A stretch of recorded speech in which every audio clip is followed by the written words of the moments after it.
position or what type of talent that they have to shield the pathology.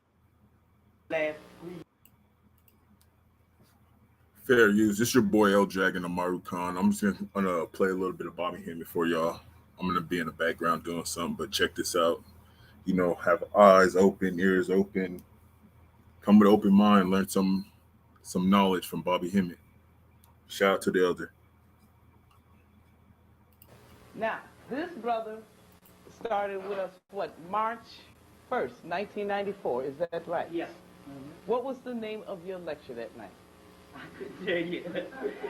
Anybody know what it was? Something about Sirius? He has done a lot of tapes that he's showing you. He has done tons of tapes, right? About 70 tapes and about 119 lectures within the last 3 years. So. Okay. You know, so. And you've been everywhere, the east side anyway. Where all have you been? Detroit, Philly. Let's see, Florida, South Carolina, North Carolina, Detroit, Virginia, D.C., Philly, New York, and Tennessee, New Jersey. You been to South Carolina? Yes, South Carolina, that's my home state, been there several times. So basically all up the East Coast. And that's interesting because there's a different kind of energy on the West Coast. And it's interesting because I have a brother that's with me. His name is, I have a brother that's with me and his name is Brother Juju. He is a brother that, I want to say something. yeah, go ahead. Okay. Well, I was going to say, well, go ahead and you say what you got to say. You want to tell the story now? No, you go ahead, as soon as you get through, I'll tell the story. When I throw you on your Yeah, okay, well, you go ahead and tell the story as soon as you Can I get... have the mic back, please? Oh. Okay. That's why I didn't want you to put it in. Oh, okay. Hold on. Yeah. All right. You do that. Well, you keep it in your pocket and I can... Anyway, we're going to finish this real quick. Anyway, I was telling you about the different places. He's already told you where he's been and everything. His very first tape was done in 1992. 92, some of 92. And that was in black media. Yeah, the Dogon. The Dogon. I have that tape. Well, I actually opened up the weekend of, it's something spiritual. I opened up the weekend of the uprising, what we call riots, but the Rodney King uprising. I opened up with Steve Coakley. And after that, later on, about a month later, I did my first lecture. I did my first lecture in June. So, in June. So, but I first opened up with Steve Coakley on the uprising in 92. And there's one thing that we can all say. The people that were there last night, the people there that are here tonight, we love Bobby. Is that true? Stand up and give him a warm welcome. Come on. Let's give it to Bobby. Bobby Hemmitt. Okay, now we ready to go? Yeah, you can tell your little story. Yeah, okay. First of all, I'd like to say this about Sister Hatshepsut, better known as Bert, better known as Hatshepsut, alias Bert Lockett, from Rick James' hometown, the freak of the week and the, super freak country. And I want to say this about her is that her, My bad, I was getting everything straightened out. I have a great relationship with her, just as the sister from Philadelphia, Sister Delilah, who has saved my behind a lot of times based on financial, especially at the in November when my damn lights got cut off, and and different things like that. So she is an angel, but Sister Bert, what has happened with her is basically. A lot of people might feel that Bert is a little rough around the edges as far as, but one thing I can say about her heart is, you would not believe how her heart is a heart of gold. Her heart is a heart of gold. She is the only person that ever paid me for my videos. I might pay you this time. You see, ever paid me for my videos. Now, she's about like me and all. We live one day at a time, and money is scarce or whatever the deal is. But if she does have it, she'll slide me a little something and all. At least when I come here. and all, and you know, for different things like that. So she has a heart of gold, and I can say that about her. And I can say this also too. Whenever I've come to New York and all, she's always made it almost like an entourage, just like I was a king of Spain or somebody. I'm just saying, well, whatever. Well, King of Africa, he ain't gonna get no juice. You know how that is. He do good to, to still be living. But I'm talking about, you know, as far as the way the white man treat him. But I'm saying, you know, it's always been an entourage and stuff when we travel all over the place. And she's always made it welcome, as well as the sister Myra here that opened up her house to me also too. That I fair use, by the way. Somebody just got an extra room sometime when these speakers come in. We want you to. Well, the good part about having a speaker to come in, you get the dibs on the question and answers. Yeah. You know what I'm saying? So a lot of people, that's the good thing. So sometimes when you have a speaker to come in and all, you get them all by yourself and all. You see what I'm saying? And you get to lecture yourself and all. It's just like, you know, having a actually live-in slave, you know, and you get to do what you want to do. You know what I'm saying? So that's the good part about having the speaker and all. You see what I'm saying? So anytime somebody comes to town and all, and they need a place to stay, if they're not so uppity that they have to stay in a hotel, you know, you see, that's the benefit of having them to come stay. And that's one thing that Honorable Elijah Muhammad, they said even when he was in town, when Honorable Elijah Muhammad was on the scene, they said he always would stay at several people's houses. And I've stayed in hotels, but basically you stay at people's houses and stuff. For one thing, it's just good social function among the people that you say that you are actually care about and all. The other thing is if you stay at if you stay at a hotel, hell, you might have to fend for your own damn food. You stay at a person's house and stuff, if they eat, they know sometimes they got to cook you something also, too. You see what I'm saying? So it's a good way of saving what little money if you want it, what money you won't have to spend nothing and all. So that's one good thing about it also, too. But I make it a point to try to stay at most people's houses when I go and speak and all because I like the hospitality. And the key to all of this is to always stay humble and never literally think that you're special because you got knowledge and teaching people's knowledge. The magic behind that is the knowledge is not my knowledge to give to you. You got to understand the way things go. This knowledge is our knowledge. We wrote this knowledge before we went to sleep, before we died. Because we know anything. If you know anything about reincarnation, you come back over and over again. So we understood that we would be going into slavery and going into this brain death, left for brain dead in the Western Hemisphere. So we prepared everything for us. We prepared everything for us before that happened. You see what I'm saying? So, the knowledge is not necessarily the person who receives the knowledge. Is not necessarily that person's knowledge. This is all the original people's knowledge. So what happens is because we understand that we're all in this particular slave realm, everybody can't have a certain amount of knowledge and stuff, so they just pick a few people to be the custodians or would be the library for the mass of the people. So therefore, no one should ever think that they're special because they have this particular knowledge, because one thing about knowledge is it's supposed to humble you. You're supposed to be humble because the ego, and we'll talk about that a little bit, the ego, the people with the largest egos are the most arrogant, is the most incomplete of us. If you'll find out, it's most people that you meet that's very arrogant and very egotistical, you'll find out that they have several pathologies, and they use the arrogance, or they use whatever type of degree, or what type of position, or what type of talent that they have to shield the pathology. See, this is a very pathological society, first of all. And this society is very pathological, and what happens is, when we get in things, we get into fraternities, when we get into jobs, we can find all kind of things to shield our pathology.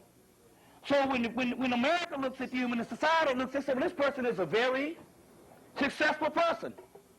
So this is the only society, or the Western society, basically, is the only culture on earth where your actual culture, your actual position in life can actually cover up how insane you are. So arrogance coincides with ignorance. The more knowledge you have, the more secure you're supposed to be, and it won't be no need to boast and to show someone that you are knowledgeable. If you see certain people that have to show you how smart they are, that's because they're wrestling with an inferiority on the inside in the first place. You see? And that's why it's interesting that it's very crucial at this particular time that you get the Gnostic scriptures. The Gnostic scriptures. Why the Gnostic scriptures? The Gnostic scriptures are the esoteric scriptures of the Bible. This is very crucial.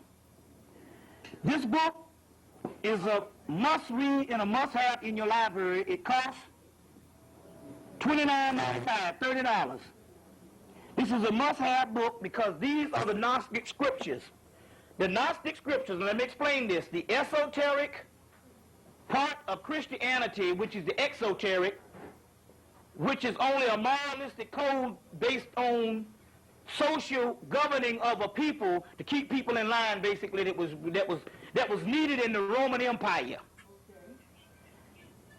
That is basically the opium of the masses, and basically it's something to govern, and it only gives you fragments, like I said last night, of the original knowledge, gnosis, which means divine knowing. So the esoteric version of Christianity is Gnosticism. The key is this would have been lost, but in Nag Hammadi, Egypt, in 1945, after they dropped the atomic bomb, they found the original Gnostic scriptures. The key is the Gnostic scriptures is dialectically different than the actual Bible, until in order to put it out, it took them almost from 1945 to 1977 to just release them, because the actual theologians had to come in and try to make it similar to that of what the later material of the Bible was to release it. Now what happened is this. What happened is this. In Rome, they needed a new religion because the simple fact that Romulus and Remus was not making it for them. They were on the decline. So they had inherited the Gnostic scriptures from the Greeks that the Greeks got out of Egypt. And so therefore, by them, because they had conquered Greece, so they went and took all of their particular scholars and even had some Jewish scholars to defect and start writing for the Roman government, Josephus. And they sat around and they said, well, we must take these Gnostic scriptures and translate them and make the New Testament. As a result, but they made the New Testament moralistic, fire and brimstone. You're dying and going to hell based on evil, to control the Roman attitude. So it's positive because the damn Romans was known for killing everybody in the world. So in order to control their particular people, these particular scientists knew that they had to give them moralistic code. But in the process of doing that, they destroyed the Gnostic scriptures that was brought out of Coptic Egypt by Greece. But the Gnostic groups of people, the Gnostic people, which is the group of black from Egypt, was still living at the time. So what they did is they had to hunt them down, most of them, and kill them off. So it's the same old story you see on anything, whereas you got an idea, you got the real thing. I'm going to plagiarize your stuff and turn it around so it can be politically a tool for politics for me. But in the context to make sure that nobody don't find the original scripts that would say that, hey, there's a lot more to this, I have to kill you off. So it's the same thing, you steal somebody's stuff and then you kill them. Say, it's mine. Well, that's what happened. But that's what happened, and they would have got away with it until 1945 when the Nag Hammadi text was dug up. But then they held on to most of it up until 1977, and then you had the Nag Hammadi library. But now the new revision of this, which one of the guys that worked on the Gnostic scripts in 1977 is Bentley Layton. Bentley Layton, the Gnostic scriptures by Bentley Layton. Yeah, ancient wisdom for the new age. Ancient wisdom for the new age. And so we're going to be uncovering a lot of that this time, because that's very important at this particular time that we deal with that. Here's another one. Jung in the Lost Gospels, because Carl Jung purchased one half of the Gnostic scriptures that was dug up at Nag Hammadi, called the Jung Codex now. Anyway,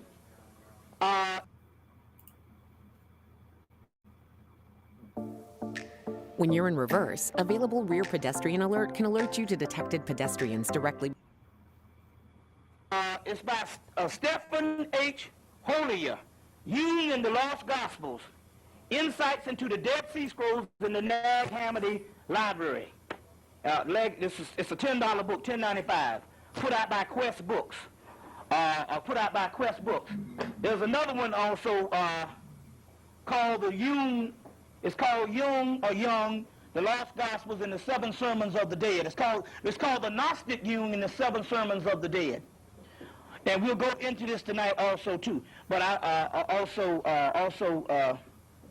in a few minutes. Now, what I wanted to say also about the brother Juju, which is a particular person that was born. I think he's 52 now. Anyway, he was born basically on another plane, whereas basically he was in between dimensions, so therefore it wasn't like a regular psychic that would have to actually tap into. He was basically on two planes, so therefore he was living with the actual ancient people that we call the hierarchy and living on earth at the same time. So all his thoughts are basically channels. He talks in this way 24 hours a day. So therefore, he might say something, and he talks in code, and he'll say something, and we might not even understand it until a year later, and all. But also too, there's a different energy. He mentions that there's a different energy that's going on out west at this particular time. That is not necessarily a healthy energy.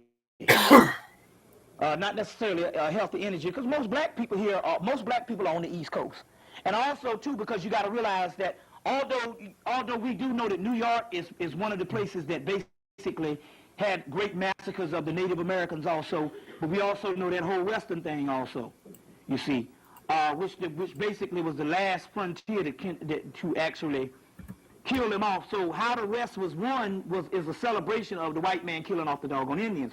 So there's a lot of energy out there that's kind of disproportionate. And the energy would be this way also too, but you got more brothers and sisters or more indigenous people in the West also. In the West also. So tapping into this, getting out of this moral code, the mystery system that we talk about, and we have to stress this because this is killing people. The mystery system that we talk about had nothing to do with moral code, for the simple fact that the people that was practicing it was just like the animals. The animals don't need no damn book to be what its nature is. So we're talking about a matter of nature. The only time you need moral code is somehow something got out of hand, and a person's nature is not that nature of the whole planet, not the same nature of either the animals, which follow their own nature, which is almost accurate, and the original people, providing they're not indoctrinated, that follow their nature also. So therefore, that would be the need of moral code. But what we're talking about here is every day in your life, you must break this spell of thinking that everything is based on how you behave. Good behavior has nothing to do with original gnosis and the ascension to the higher level. It's energy, and you were born with that particular energy. And the more you tap into that energy and throw off the shackles of what we would call the petty world, which would be basically detailed rituals and detailed cultural nonsense. That is this baggage that was. Man, did y'all hear that? I'm gonna rewind it a little back so y'all can hear it again. Hopefully y'all can hear me as well say this. I mean, that was a very important for those of the conscious community or people that are always questioning, you doing good, are you doing bad? If it's good, there's evil, if it's heaven, there's hell, the devil, and God. Listen to what he says. Let me see if I can find it real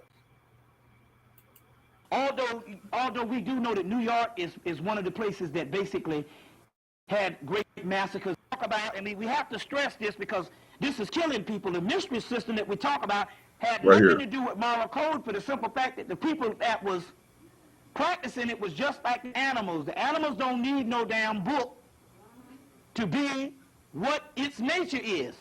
So we're talking about a matter of nature. The only time you need moral code is somehow something got out of hand, and a person's nature is not that nature, that nature of the whole planet, not the same nature of either the animals, which follow their own nature, which is almost accurate, and the original people, providing they're not indoctrinated, that follow their nature also. So therefore, that would be the need of moral code.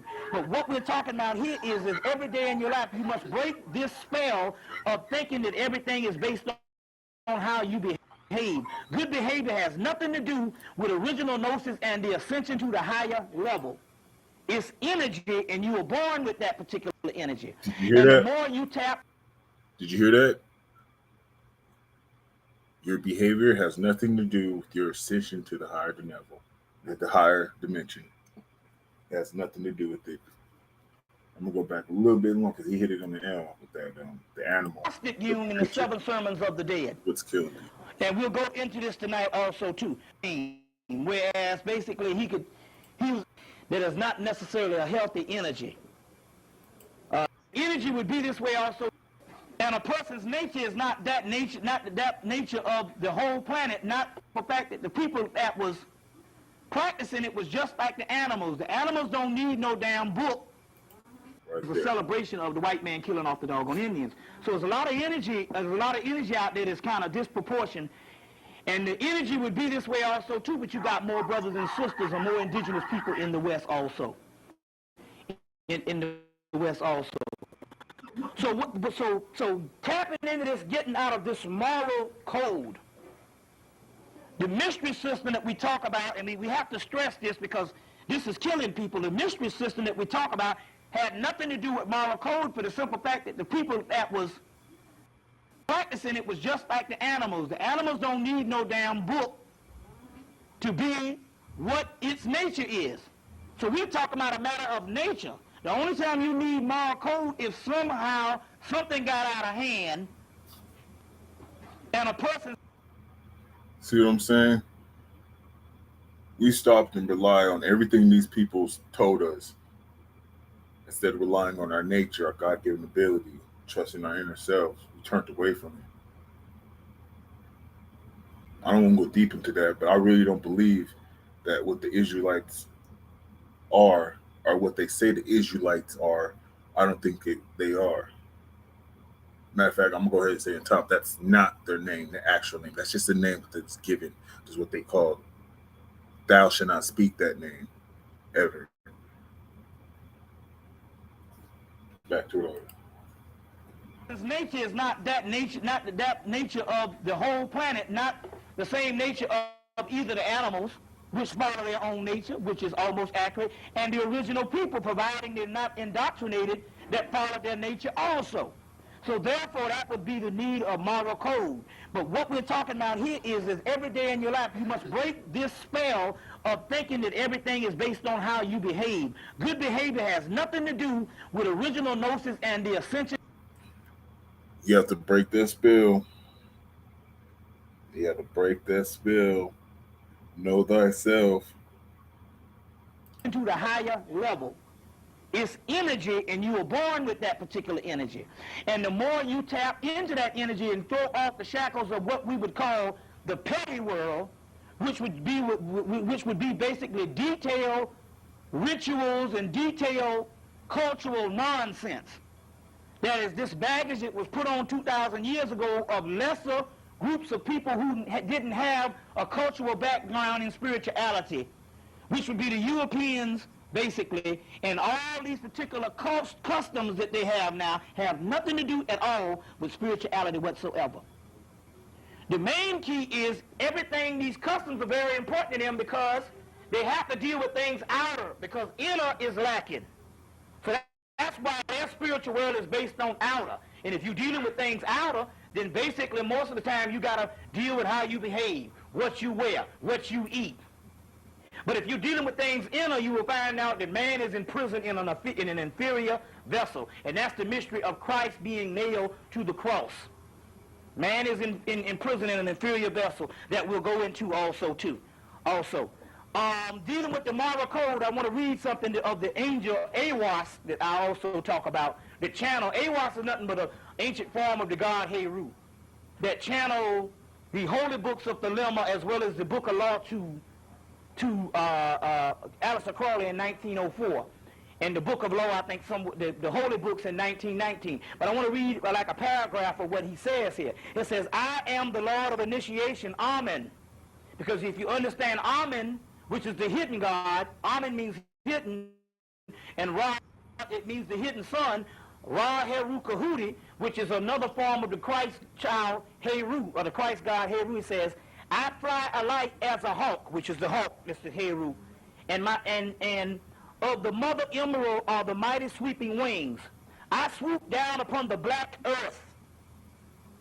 You see, I swoop down upon the black earth, and they're not talking about the earth. They're talking about the black people on earth.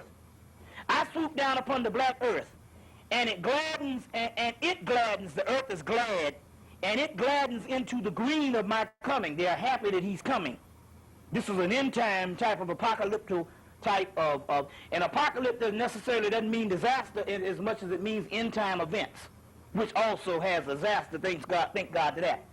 And the children of earth rejoice exceedingly, for your salvation is at hand, and the end of sorrow is come. You know, that's the way they talk, is come. I will ravish you away with my utterable joy. I will kiss you and bring you to bridal. Anytime you talk about bridal, that's talking about alchemy, where you have certain alchemical components in your body merging with the other components of your body, because the universe is inside your body, and you have this particular energy, the kundalini and the black god, and the fire and the whole merge of this sacred marriage that it talks about. I will spread a feast before you in my house of happiness. This is the key. I am not come to rebuke you. I am not come to rebuke you or enslave you. I bid you not to turn from your voluptuous ways and all your follies, all your illness and from your follies. I bring you pleasure and peace and laughter and wisdom to your folly, or your folly.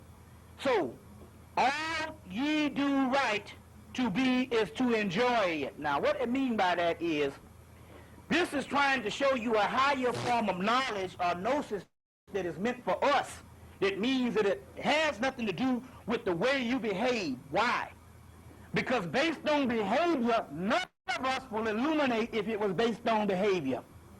Because as a man thinketh, so is he.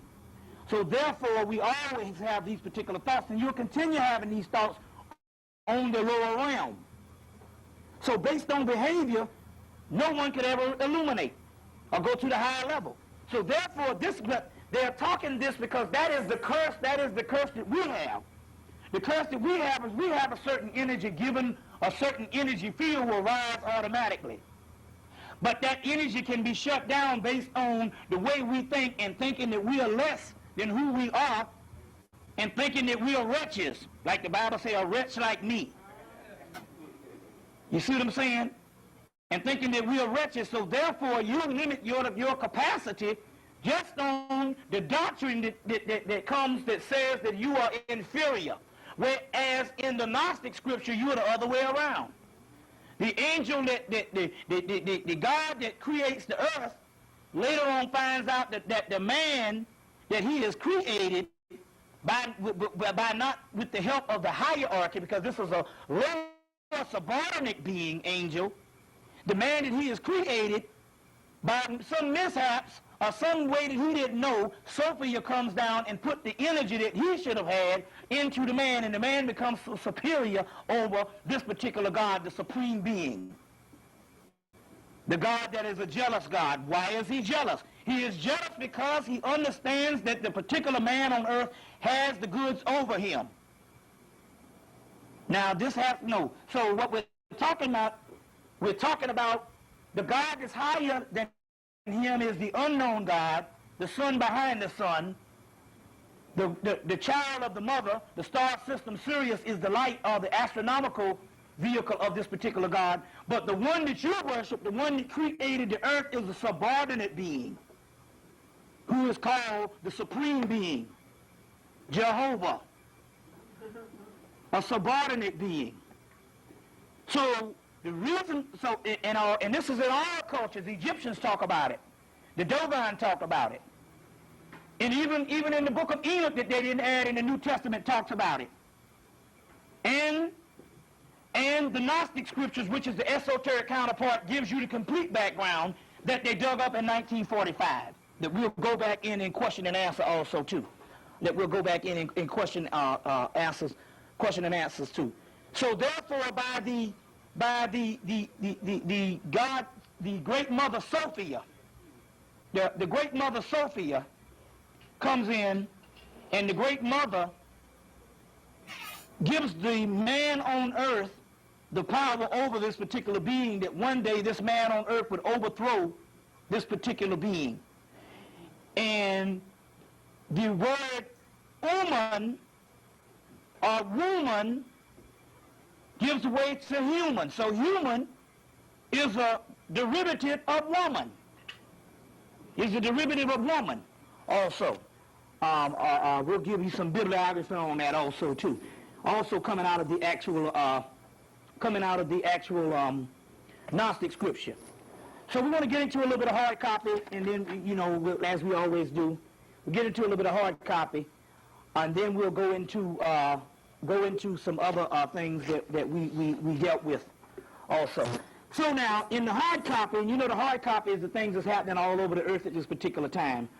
And the hard copies that we understand at this particular time that, first of all, like I told the people in Philly the last time I was there, is crystallized water is a thing that you should look into drinking. And basically what you do is that you just take any crystal and put it in the bottom of your water. And you put a crystal in the bottom of your water, the crystal immediately crystallizes the water and gives you energy to drink that water. If you have children, I would suggest you just put the crystal in the bottom of your glass and then drink it like that. But if you don't have children, you can also put the crystal in the bottom of a plastic jug, and then you can crystallize the whole water. But children, you run a chance of them swallowing the crystal because they swallow nickels and clothespins and everything they get their hands on. So crystallized water is a thing that we also talk about,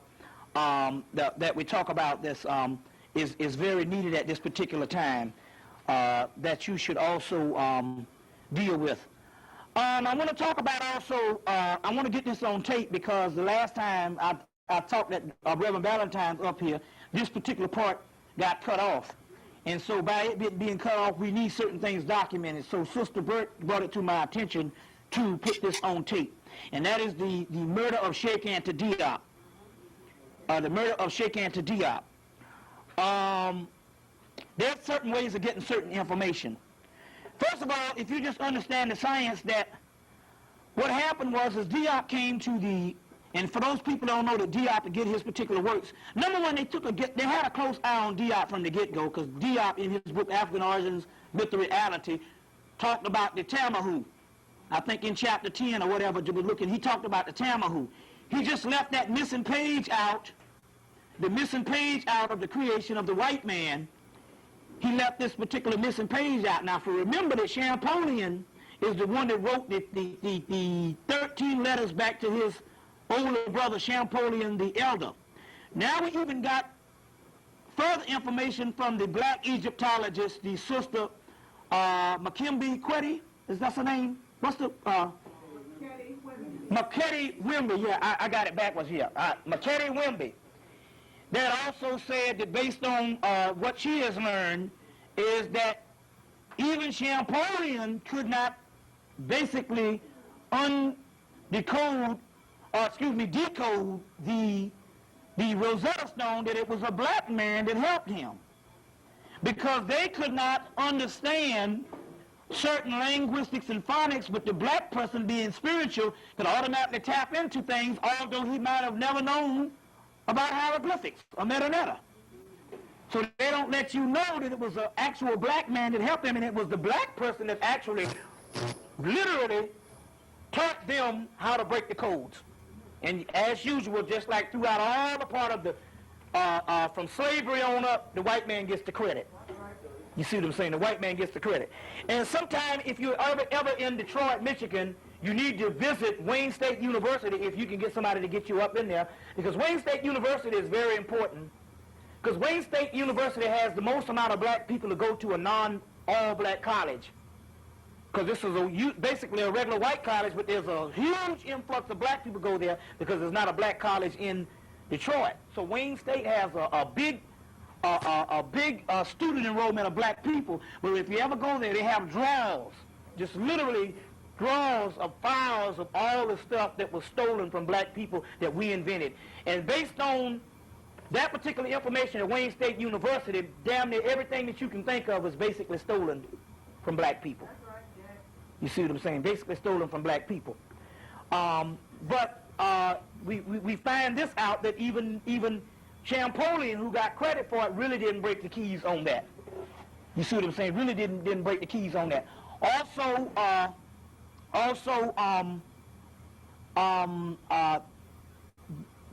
I told you that the father of metaphysics was a guy, H.P. Randolph, that actually, PB something, I think it's H.P. Randolph, that new President Lincoln went to the pyramids and was a world-renowned scholar. As a matter of fact, there's a book out now called The Hermetic Brotherhood of Luxor.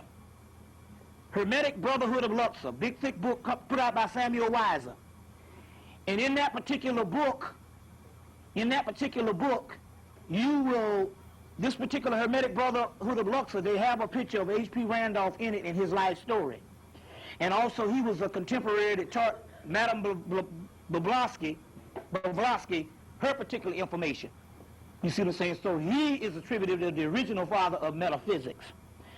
It's hard to find his works, although you still can find the book Sex Magic that was put out by Magical Child up here, but you can still find it. I think it's still being printed.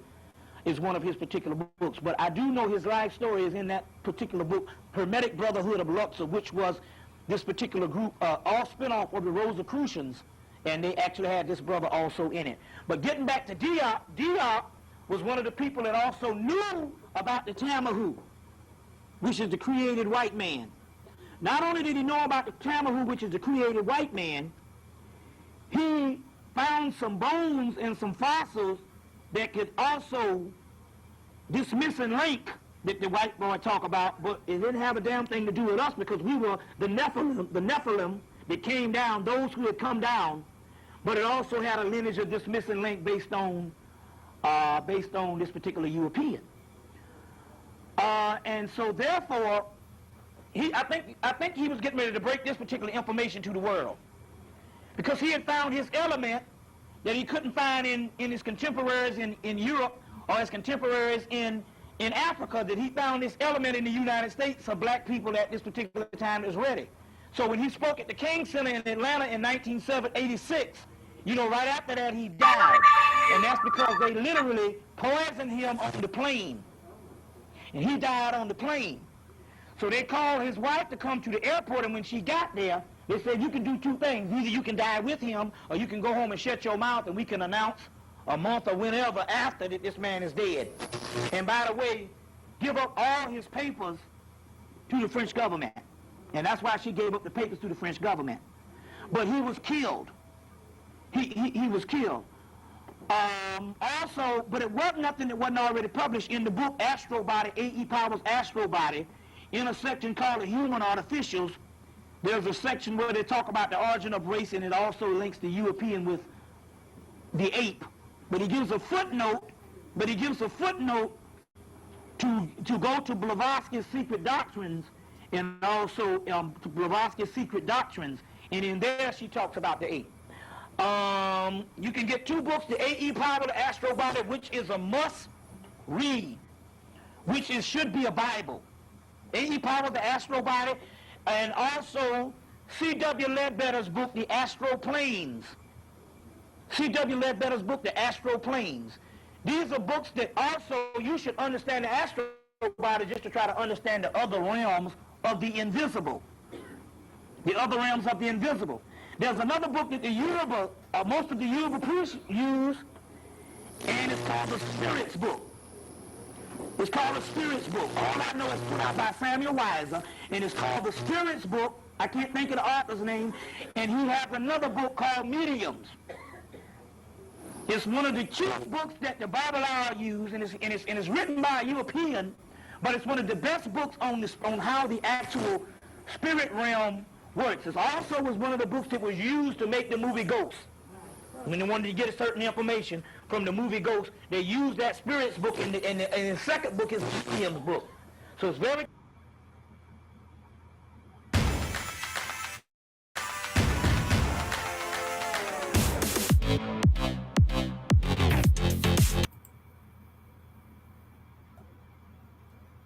It's very key that you get those books, you see. But it's very key. Everybody should have A.E. Powell's Astro Body and C.W. Ledbetter's Astro Plane, as well as C.W. Ledbetter's Hidden Life of Freemasonry.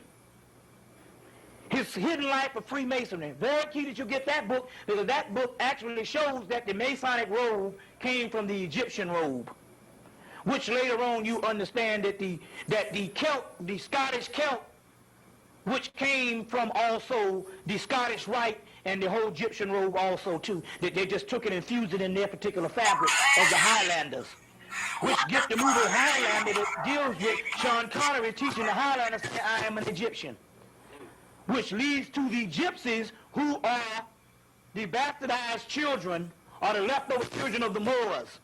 And Gypsy means Egyptian, which also links the Egyptian with the Moors. You see what I'm saying? So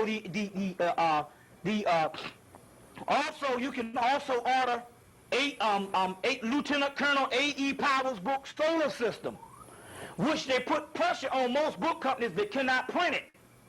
They can't print the solar system. There's several things up in there on the European that they don't want anybody to know. So no major book companies can print it because the Theosophical Society adds pressure and brings suit because they own the particular information. But the outprint book company, Health Research, out of California, they print the book Solar System by A.E. Powell.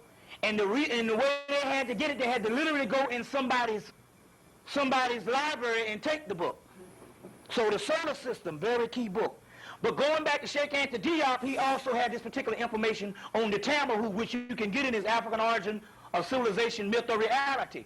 But there's one missing page of Champollion's work that you can find in Gerald Massey's Book in the Beginning, Volume 1, page 27, which is the actual part on the Egyptian wall of the temple of Seti I that was removed later on, that gives you the races of men, and it tells you that the white man is a created man, and both the Ruti and the Suti created the Tamahu. That has been removed, and since then the temple has been torn down and rebuilt, which they completed in 1982. But if you can get any Dr. Ben books, and you'll see the newer temple. But you could also get the travelers, the Renaissance and the travelers in Egypt of the 19th century, and a picture of the original temple, and it's totally different. Now, how can a temple stay hundreds of years, and by the time Napoleon comes in, it's one of the most intact temples, but by 1982, it's in shambles because the temple had too much in it that they had to remove. And Champollion, he wrote back to his brother, he said, I'm so disappointed on what I found in also the tombs of Ramses V and also the temple of Seti I, which focused on race at that particular time, because this is actually the most holiest place in Egypt, which was called the first holy land at Abydos. You see what I'm saying? At Abydos. Also, I give a whole history of that in my tape, Egyptian Mysteries, put out by Clemson Brown. Which you have any of those? Is that the one from the Slave Theater? No, not this is one where I was at Clemson Brown home, and I actually had the actual pictures. I got that tape. If you get that tape, I go into the entire history. So Sister Hatshepsut has a particular tape put out by that. It's the Egyptian Mysteries that they go into that particular information. But they killed Diop because not because of civilization or barbarism. Why would the French government asked for Kelly's wife, we want this particular stuff back. When Civilization of Barbarism is already printed, already on the way of being printed. That meant it was some other information. Just as the information by Alan H. Gardner, the grandfather of Martin Bernal, that wrote a book called Abduction Extraordinaire, taken from the Hieratic Papyrus of the British Museum. The abduction extraordinaire that never got to the Atlantic, got across the Atlantic and was always in French. It talks about above Egypt abnormal people. Above Egypt abnormal people. The reason why I'm privy to this particular information is because, like I said, and I said many times, they sent a book of papyruses to the Theological Cemetery, International Theological Cemetery in Atlanta, Georgia. By them not knowing what they had, they sat on this particular book for 20 years. But when we became back into our particular knowledge and the Afrocentric movement started back up, the Emory University went in and stole the book from Woodruff Library, which is in the AU Center. So I went to Emory and stole the book from them. Stole the book from them. Which is a research book never meant to be sold to the public by H.T. Baldy. But in this particular book, but what I'm going to do is I'm going to print the book my damn self and sell it on the Xerox thing. But in this particular book, they also have the keys to homosexual papyruses, as well as the contentions of Horus and Set and all. And basically what they're talking about here is this particular book is dealing with, the mythology is dealing with the nature of a people on the earth that is not human. That they call it the spittle. That they tore out the mother's womb side and he's the spittle, and he's not all the way human. And also it's dealing with that particular information, as well as I will read to you, as well as the British Museum that I'll read to you, as I did many times, the Hieratic Papyrus of the British Museum, where it tells you on it's 5,000-year-old papyrus, where it says, it shows the idea of the barbarians. They live in a miserable part of the world. The water supply is wretched. That forces them to lead a nomadic existence. Although the ways of communication is poor because of the mountains and the forests. Hence they have a restless nature and always grumbling, because at that particular time they could not talk. Ruins of empires, born in ruins of empires tell you that we even had to teach them how to speak. They're always grumbling, and they cannot finally be defeated since the time of Horus. However, because they are so treacherous, they do not openly announce the day of battle, which means that they're just basically, a lot of this is sociological and psychological that you can apply to different various aspects of life. Like thieves, they shun a united army. In the Egyptian Book of Dreams, the characteristics has followed that are sets enumerated. Now, in the Egyptian Book of Dreams, the only Egyptian Book of Dreams that's left around that is printed in Bob Breyer's book, Egyptian Magic. Bob Breyer is the one that recently mummified the body on National Geographic. Bob Breyer, so he prints a part of the Egyptian Book of Dreams, but this particular part is not in it.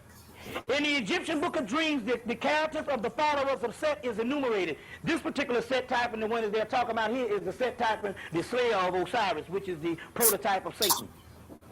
It is surely not going to. It is surely not by chance that we find the word Asiatics in this corrupt passage.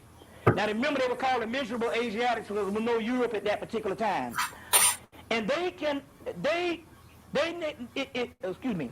I got to slow down. I get happy and all, and then, I have to slow down and find my line and stuff. In Asiatics in this corrupt passage, it may not be going too far to suppose, according to the Book of Dreams, that the followers of Set are typical foreigners. Foreigners are Sethian people. Their sexual conduct is reprehensible because they're asexual. They are given to drink and quarrelsome and murderous. they will indeed not reach the west, but they will land in the neither world. The west, which means the sun rises in the east and the end time sets in the west. But the neither world is talking about a lower astral plane.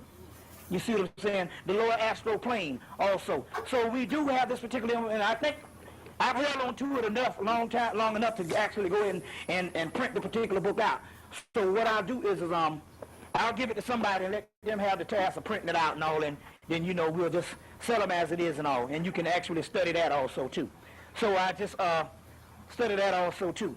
So now, also now we're dealing with some things, as when we're dealing with this about the, and I started telling you about this the other week, other day, about them patenting DNA. They putting patents on DNA. In this archaeology magazine, September, October, the quest for DNA, tracking modern human origins, and the fingerprinting the pharaohs and the queens. So they're also talking about this particular DNA patenting, or also the quest for DNA.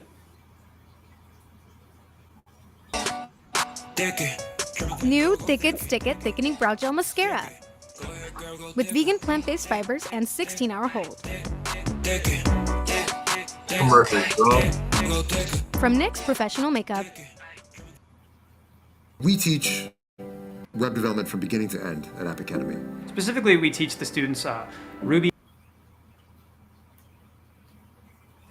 In this particular one in Archaeology Magazine, now remember now, in research, if the magazine is off the stand and you can't get the magazine, you basically just go to your local library, and they always have stuff on microfilm. And you microfilm it, and then you print it out. You understand? So this is ways you can also get things also too, and also too. And I was using the bathroom in Delilah's house, and she had this in the bathroom, and all, and that's how I was able to find it, and all, you know, also able to find it. So they killed Diop, which is very interesting. Also, like I said, that Michael Jackson, and I mentioned this at Reverend Valentine, but we want to put it on the tape. We want to document a good tape because I was cut off the other week and wasn't able to finish it. So for the last night and the night, we'll make up the 2 sets, and I need to document certain things that I said. But like I mentioned at Reverend Valentine, that Michael Jackson basically, when he did his skin peel, the acid peel, anyone knows if you peel your skin, the melanin will grow back, and the spots will be even darker than what they used to be. That's like people used to take the amber and the archery and put on their face, the bleaching creams, and then when the sun hit them, they became blacker than what they were before they got bleached out. So what happens is, in order for Michael Jackson to remain white, the doctors with laser surgery went in and basically, and I don't think that he knew what was going on, and they basically lasered his pineal gland so it wouldn't secrete melanin, and they altered it. And basically with laser does a lot of burning and melting. So if you know anything, if you was to get something was to hit your head the right way, and something if you got burned in your head, if those pores are slicked over, it will never produce hair anymore. You can't grow hair anymore there. So it's the same thing with the pineal, or any type of thing that's slicked over, it becomes like a cast. You see what I'm saying? And you won't be able to actually produce anything. So basically they lasered his pineal gland, and that's the reason why he can't produce melanin. And so now he's worse than the European. He can't go in the sun at all. You see what I'm saying? Can't go in the sun at all. But it also just goes to show you how far this beast is going, and also too. Now I also talk about in the crawling mythos that you talk about 418, which is 1 plus 4 plus 8 is 13, and 13 is a lucky number for black people. There's also in the crawling mythos, and if you study any of the stuff, the number 718, which might I add got to be pretty spiritual for the simple fact that 718 is also the area code for what, Brooklyn? And the Queens? Brooklyn, Bronx, and Queens. You see what I'm saying? So that's very interesting, but 718 is another word for the union of melanin also. The melanin also. We'll get into the metaphysical versions of what that actually means. What that actually means also too. You know, yeah. So what that actually means too. So now, it's dealing with some other stuff. The movie Lady Hawk. The movie Lady Hawk is a movie that needs to, you need to study also too. Because in there you will see the hawk, and also you will see a black dog that also represents the form of Anubis, and the hawk also represents a form of Heru. Anubis is also in some mythos the same warner of Tahuti, which comes before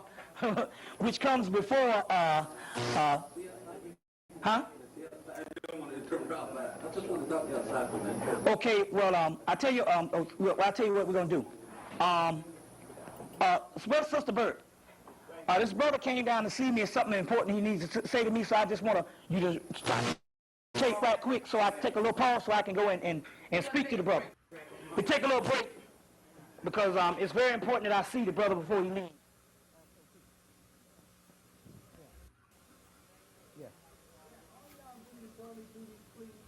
Yeah. You know the deal. You must ride. Hey, man, what's up? You see that move back?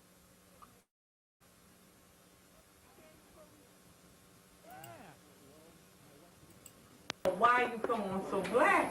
We can't get this light right. Well, is it gonna be black? Let me see. How I look. Now, how you gonna see if you over here? Turn around. Let's see. Oh. Oh, that's not too bad. Not too bad. But maybe that's because the Huh? Cut off this one and see what happened. That's what I was doing. Remember, that's what I did before. Let me see. Now cut off this one. It's right next to you. Right there. Okay. No, that's even worse. That's the problem. Ain't enough light up here. Maybe you need to bring that closer. Or maybe you need to come out this way. You need to bring that light closer. Okay. Yeah. Just go ahead and take all that, sis. Don't forget y'all can get these. I think everybody. I'll explain it to you later. Yeah. Yeah. I think my only problem is it's kind of bad. I see now. I never really lectured during Christmas time, and I see now it's a bad. It's really a. Well, it's actually a bad time. I'm not talking about this. I'm just saying, closer to Christmas, people ain't, people still go to that old Christmas shopping and stuff, So therefore, I see that the crowd is not like it was last night, and we know the reason why. You see what I'm saying? There's supposed to be some other folks that are supposed to come in here. Yeah. Well, maybe, let's see. Well, that's cool. Yeah, that's cool. Now it's got a line in this straight down the middle. What's that? That's from the above. Yeah, it is. Light bulb. Yeah, that's cool. Hey. There are handsome guys standing there. Yeah. I don't know. Well, you know what I'm saying. Whatever. Just say my melanin kicked in on this one. Yeah. Okay. Wait a minute, I'm going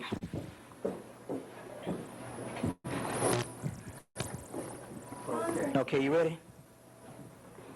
Okay, at least the camera. Okay. What you do with the thing? Okay. Let me know when you're ready to go. I'm ready now? Okay. Okay. Also, like I said, dealing with this new thing on the way they're going to do things on, the way they're getting ready to do things, with this welfare. With this welfare is, the catch is, first of all, based on this particular welfare bill, you don't really know what's in it. They will read the first page to you, and you will think that's the welfare bill. Because a bill this thick, no way they're going to read it to you on TV in a news spot. So basically you don't know, and based on the way laws are, basically the states can cut it out any day. So it don't have to be 2 years. They will get that past Congress, and they will get that past you. You see what I'm saying? So you don't riot in the streets. And you're saying, yeah, it's good, we need to revamp the system, but where it is, they can cut out things and people can be more homeless. You see what I'm saying? Also, they say they will give new jobs, but also in the new jobs is a catch-22. The new jobs will not give you full time. So if they don't give you full time and you don't get 8 hours and stuff, you can't support anything anyway. So therefore, you shit out of luck also. So it's very key that we understand that with this that we might be seeing a lot more homeless now. Hell, since the Reagan era, they have produced the biggest homeless population since the Depression. So what can you think about it when they cut out welfare? You see what I'm saying? And like I said also, because they can take some of the actual poor whites, because like I said, they need those particular people for body parts anyway. So like I said last night when we also talked about the concentration camps. So poor whites is just like Negroes. They just shit out of luck. You see what I'm saying? So when they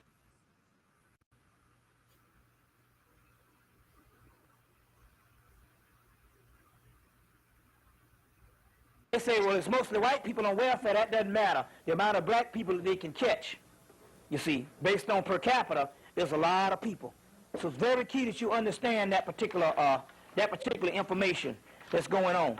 Now, one thing about this particular O.J. Simpson trial is there's a war going on between black and whites. But the war is going on spiritually because you're getting ready to get out of this doesn't necessarily have to be fought in a revolutionary style. It's being fought out in the courts. Just as it would be fought out, they talk about in the contendings of Horace and Set, and also the contendings of Horace and Set, and also this particular book that I have here.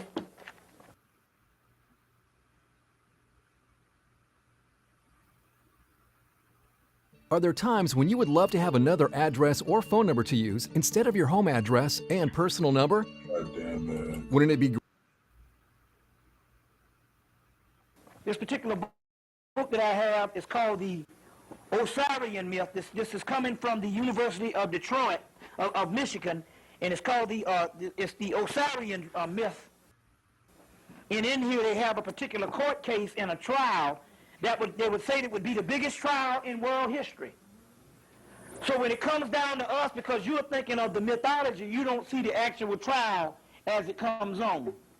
So they said that this particular trial, based on the Osirian myth, there will be a trial in the end time that will be bigger than any trial or anything that anybody could ever imagine. We know that that is the O.J. Simpson trial. So it's the trial of a mentor. But the only beautiful part about that is this. In the mythos, when the trial starts, it's at the end of the world and it's at the great judgment. So it's the same great judgment that they talk about in the Bible, but it's not in this poetic, mythical form of the way you think it, the sky opening up and a person sitting on a cloud.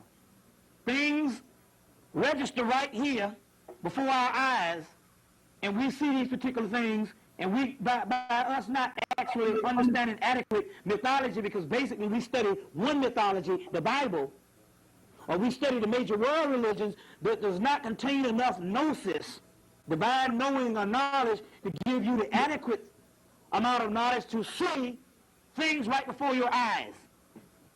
But anytime they come on TV, on the Charles Grodin show, and they're asking for this man's death, they want him to kill himself. You see what I'm saying? This is amazing. They blew up a whole building last year, 2 years ago.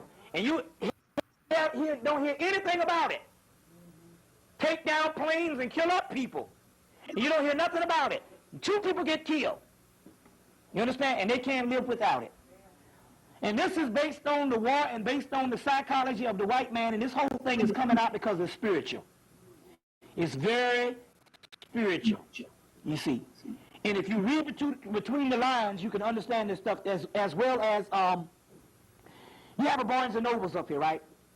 Go to Barnes and Nobles, or you can ask them. There's a book company in Atlanta or in New Jersey called Gramercy Books.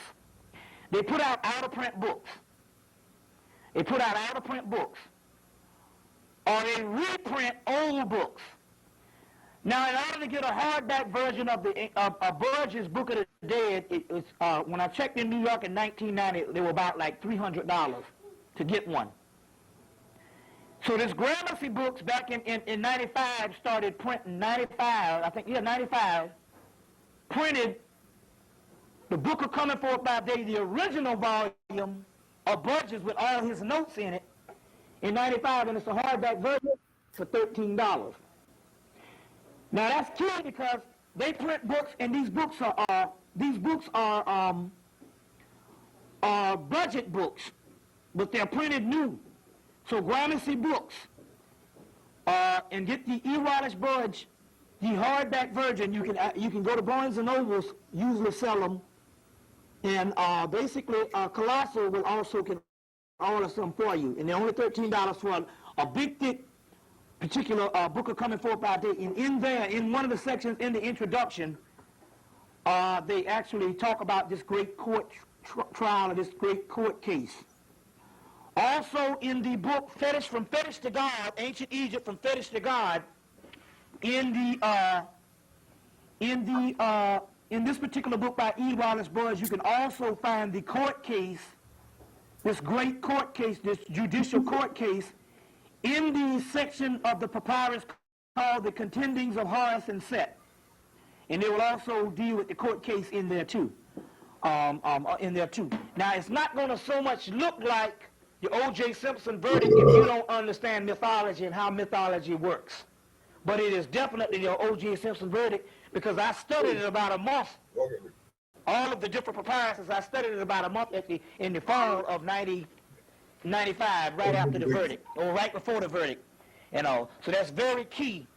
But also, like I said, that Alfred Hitchcock movies, all of the Alfred Hitchcock movies was, the O.J. Simpson verdict was also a composite of several Alfred Hitchcock movies. Because in most of all of Alfred Hitchcock movies is always deal with a person that's innocent, but the entire country knows he's guilty. As well as to set they also set it up based on the domestic violence. So in order to set this particular domestic violence case up, they had to release the movie What's Love Got to Do With It a year before the murders. It came out in 1993. And then this came out in 1994, the actual murders, to get you sensitive to the O.J. Simpson trial, and also based on the research of Pearl Cleage's book, Mad at Miles.